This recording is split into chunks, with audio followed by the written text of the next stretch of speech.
شده در استودیو سکوت. پخش از مایاوا.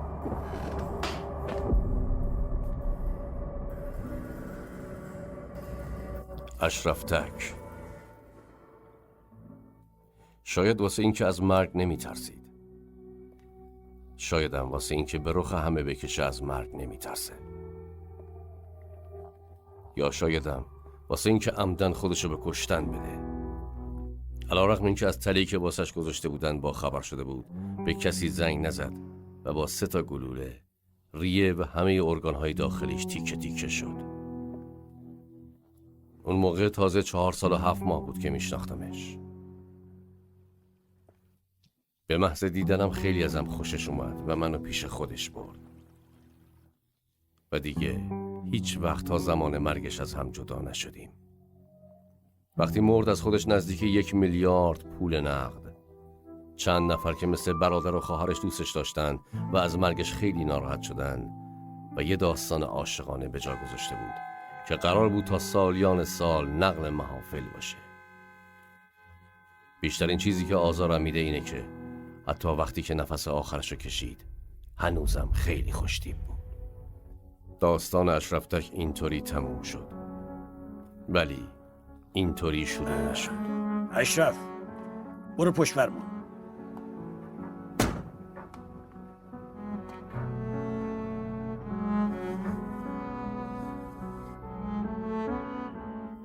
استارت بزن.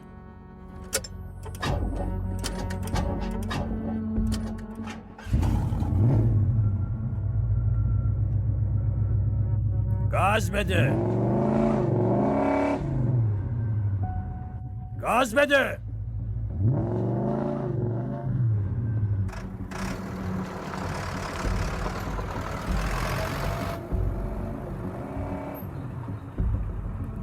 گاز بده.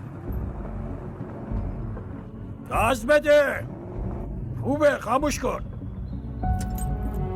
بیا بیرون.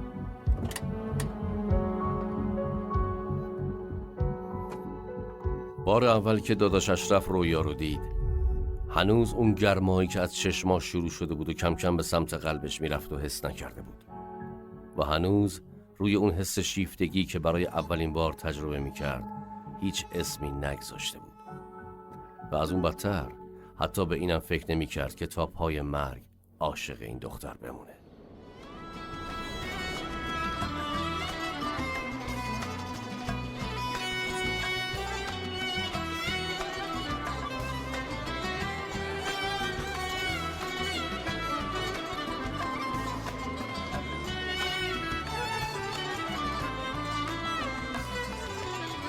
Yıllardır küllenmiş aşkın var bende. Aşkın mekan kurmuş yanan gönlümde. Beni terk edip de gittiğin halde sana intizara kıyamıyorum.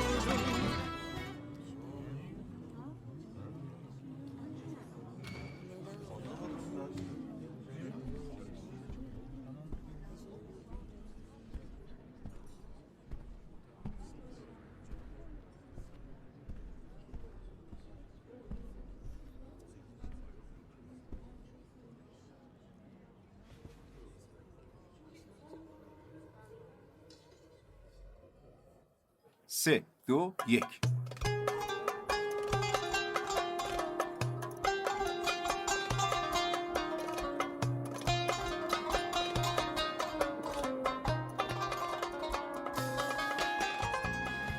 داداش اشرف میگفت آدم یه بار عاشق میشه. اون همینطوری بود. گاهی مثل بچه‌هایی که مدرسه رو میپیچونن قایمکی از همه فرار میکرد و همیشه به یه جا میرفت، صدای آبجی ملاحت رو بشنوه، اون هم فقط یه آهنگشو، به دفعات، گاهی حتی تا صبح. توی دنیای خودش برای اون یه اسمی گذاشته بود، رویا. از اون روزا شاید 20 سال یا شاید حتی بیشتر گذشته بود، اما هرگز فراموشش نکرد.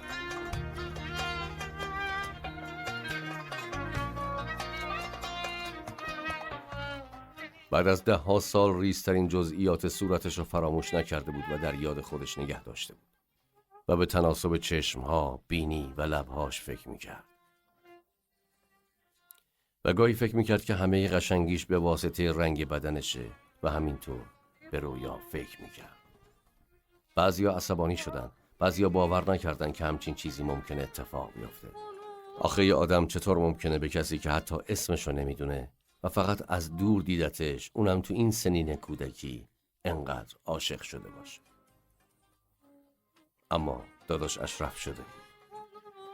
در به در و کوچه به کوچه توی همه چهره هایی که میدید دنبال اون میگشت. تا اینکه یه روز هم دیگر رو دیدن، اما اصلا اونطوری که تصور میکرد نشد.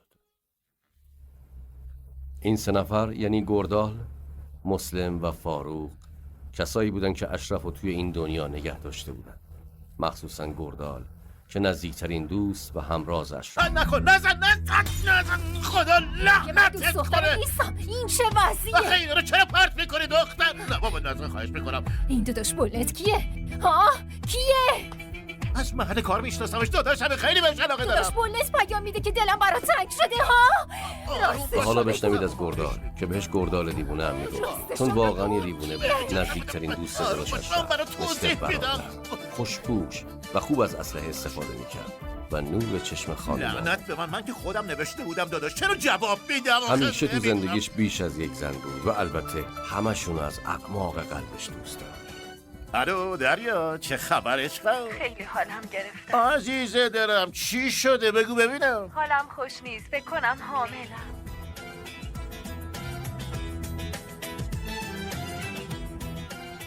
داداش گردال فقط یه اخلاق بد نداشت، بیشتر از یه اخلاق بد داشت. اما بدترین ویژگیش این بود که هیچ وقت معلوم نمیشد کی قرار منفجر بشه. گاهی دوست داشتنی ترین مرد دنیا بود و وقتی که میزد به سرش زنجیری ترین روانی دنیا میشد. اینم داداش مسلم بود. بهش میگفتیم مسلم کرد. از رزمنده های سابق بود. زمانی توی جنگ چچن جنگیده بود. جایی نبود که نرفته باشه. اونم با داداش اشرف توی زندان آشنا شدن. حدود 12 سال حبس خورده بود. گویا نزدیکترین دوستش اونو فروخته بود. بنابراین از همه چیز دست کشیده و منزوی شده بود. میگفت رو در رو شدن با کسی رو نداره، اما حداقل گاهی میرفت و از دور جماعت مردم رو تماشا میکرد. جسدای بیشماری روی دستش مونده بود. میگفت باید این کارا رو ول کنه، باید پشیمون بشه، اما چطور؟ اونم نمیدونست. اینم پروفسور فاروق، تنها تحصیل کرده دانشگاهی این یکی. پشت زنش رو با یه مرد غریبه میگیره، چون زنش رو خیلی دوست داشته و رحمش اومده بود، پس با یه گلوله یارو خلاص میکنه و بعد از اینکه افتاد به زندان، اونجا با داداش اشرف آشنا میشه. این آدم روی زبون مادریش خیلی حساسیت داشت، جوری که آدمو عصبی میکرد. 37655 دلار کمه. منظور؟ پولی که از آقا اشرف دزدیدید. این چه حرفیه داداش؟ اونم از داداش اشرف مگه میشه آخه؟ شده دیگه آقای محترم. پرداختی ها اینجا مشخصه.